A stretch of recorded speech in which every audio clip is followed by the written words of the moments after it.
Halo, assalamualaikum warahmatullahi wabarakatuh. Kembali lagi di channel Sejarah Misteri. Saya akan menceritakan legenda Lawang Sewu, jeritan di balik 1000 pintu. Di tengah kota Semarang, di antara lalu lalang kendaraan dan lampu jalan yang tak pernah tidur, berdiri sebuah bangunan tua yang tampak anggun di siang hari, namun berubah mencekam ketika malam tiba. Bangunan itu bernama Lawang Sewu. 1000 pintu, 1000 lorong, dan konon 1000 cerita yang tidak semuanya ingin didengar. Banyak yang datang untuk berwisata sejarah, namun sebagian pulang dengan pengalaman yang tak pernah mereka rencanakan. Karena di balik pintu-pintu tinggi itu ada masa lalu yang belum selesai. Lawang Sewu dibangun pada masa penjajahan Belanda sebagai kantor pusat perusahaan kereta api. Arsitekturnya megah, kokoh, dan penuh detail. Namun, segalanya berubah saat Jepang mengambil alih Indonesia. Bangunan ini tidak lagi menjadi kantor, melainkan tempat penahanan. Ruang-ruang bawah tanah disulap menjadi penjara, tanpa jendela, tanpa cahaya, tanpa udara yang layak. Para tahanan dikurung berhari-hari, berminggu-minggu, bahkan berbulan-bulan. Banyak yang masuk, namun tidak pernah keluar. Tidak ada catatan resmi, tidak ada nisan, hanya dinding-dinding tua yang menyimpan semua dalam diam. Bayangkan, sebuah ruangan sempit, air setinggi dada, dan pintu besi yang dikunci dari luar. Disitulah para tahanan menghabiskan detik-detik di terakhirnya hidupnya mereka. Air terus naik, napas semakin pendek, dan harapan perlahan tenggelam. Konon, beberapa tahanan meninggal sambil berdiri, sungguh mengenaskan. Yang lain sambil berpegangan, berusaha bertahan lebih lama dari yang lain. Hingga kini, penjaga malam sering mendengar suara air mengalir. Padahal ruangan itu sudah lama dikeringkan.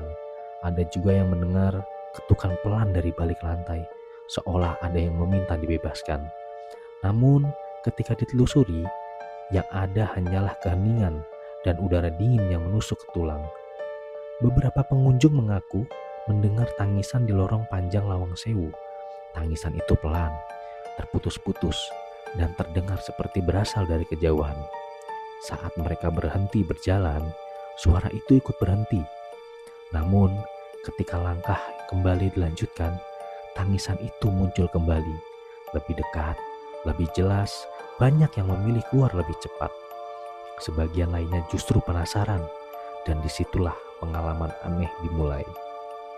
Legenda paling terkenal dari Lawang Sewu adalah penampakan wanita bergaun putih.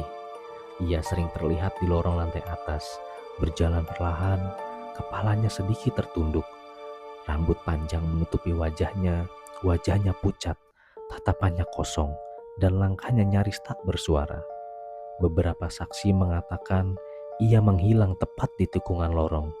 Yang lainnya mengaku melihatnya berdiri diam di depan pintu tertentu, seolah menjaga sesuatu.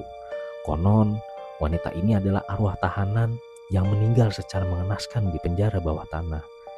Ia tidak menampakkan diri untuk menakuti, ia hanya ingin dikenang, diakui bahwa ia pernah ada. Seorang pengunjung pernah merekam video saat berjalan sendirian di lorong Sewu. Saat video itu diputar ulang, terdengar suara napas berat tepat di belakang kamera. Padahal lorong tersebut kosong. Pengunjung lain mengaku merasakan sentuhan dingin di bahunya. Saat ia berfoto, ketika menoleh, tidak ada siapa-siapa. Namun, di hasil foto, terlihat bayangan putih samar berdiri tepat di belakangnya. Sejak saat itu, ia tidak pernah berani kembali. Masyarakat sekitar percaya, tidak semua pintu di Lawang Sewu boleh dibuka sembarangan. Ada pintu-pintu tertentu yang konon mengarah ke tempat yang bukan untuk manusia. Beberapa petugas mengaku melihat pintu tertutup terbuka sendiri di malam hari. Dari baliknya hanya terlihat kegelapan dan hawa lembab yang menusuk. Tidak ada yang berani masuk karena mereka percaya sekali melangkah ke dalam, tidak semua orang bisa kembali dengan utuh. Arwah-arwah di Lawang Sewu tidak mencari balas dendam. Mereka hanya ingin keberadaan mereka diakui, bahwa penderitaan itu nyata, bahwa cerita itu pernah ada. Bangunan ini bukan sekedar destinasi wisata, Ia adalah saksi bisu dari sejarah yang penuh darah dan air mata. Dan selama kisah itu tidak dilupakan, mereka akan tetap tinggal, menunggu di balik pintu-pintu tua yang berderi. Jika suatu hari kalian berkunjung ke Lawang Sewu dan mendengar langkah kaki saat kalian sendirian, jangan langsung menoleh, karena mungkin kalian tidak pernah benar-benar sendiri.